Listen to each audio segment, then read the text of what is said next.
Je dirais d'entrée que la plupart des évacuations sanitaires sont injustifiées.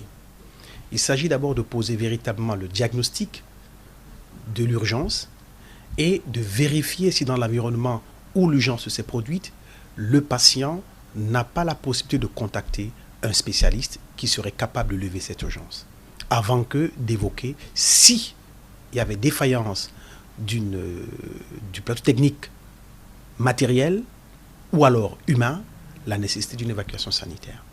Il faut dans un premier temps essayer de répertorier les pathologies qui sont les plus en plus récurrentes avec un degré de gravité pouvant être prises en charge, devant être prises en charge au Cameroun, d'améliorer le plateau technique dans les institutions telles que les hôpitaux généraux, les hôpitaux centraux et les cliniques spécialisées, et d'informer la population de l'existence de ce plateau technique à la fois matériel et humain. Et le ministre de la Santé a tout à fait droit de dire que la plupart des évacuations sanitaires sont injustifiées. En réalité, les hôpitaux généraux et centraux sont équipés d'un ensemble d'appareils nous permettant aujourd'hui de poser un diagnostic convenable. Il y a des spécialistes qui sont rentrés dans ce pays et qui sont capables de prendre en charge des interventions chirurgicales de très haut niveau sur place. Sauf que c'est méconnu. C'est l'information qui ne passe pas. Parfois, elle est injustement retenue. Donc, il s'agit de mettre en avant et de divulguer, d'enseigner, d'informer des capacités de notre système de santé, de rendre cela lisible et de faire à ce que la population regagne confiance. Et que le réflexe ne soit pas l'importation d'un avion sur le tarmac des aéroports de Douala ou de Yaoundé, mais plutôt l'appel, un simple appel du spécialiste du domaine concerné.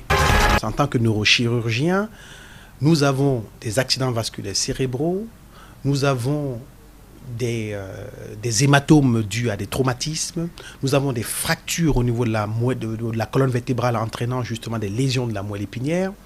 Je vous assure que dans 95% des cas, nous sommes capables de lever l'urgence dans les brefs délais ici, dans cette clinique, au Cameroun. Donc, maintenant, tout n'est peut-être pas possible. Selon les spécialités, si on reste dans le domaine neurochirurgical qui est en réalité la plupart du temps très connu comme étant l'endroit des urgences par excellence, le plateau technique peut s'avérer insuffisant selon l'endroit où la maladie se présente. Alors là, nous ne sommes pas dans une évacuation sanitaire d'urgence, mais dans le cadre d'une évacuation sanitaire programmée et planifiée.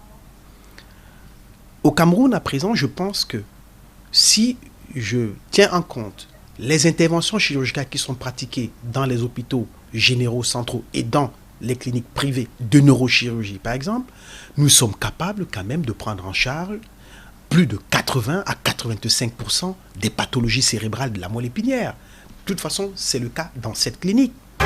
Mais si justement ceux-là qui sont appelés à nous diriger étaient les premiers à prendre un avion pour aller à l'extérieur, mais alors c'est que le système de santé ne mérite même pas être pris en considération. Je pense que leur effort, et selon ma propre perception, c'est peut-être ce qui est fait, l'effort de ceux qui nous gouvernent est orienté à ce que la prise en charge soit faite localement. Moi, j'interpelle, donc si jamais le constat que vous faites est réel, les gouvernants à dormir dans les cliniques et dans les hôpitaux généraux et centraux locaux. Parce que c'est ici que ça doit se jouer. Et d'ailleurs, pour bien préciser les choses, ce ne sont pas toutes les urgences qui sont transportables.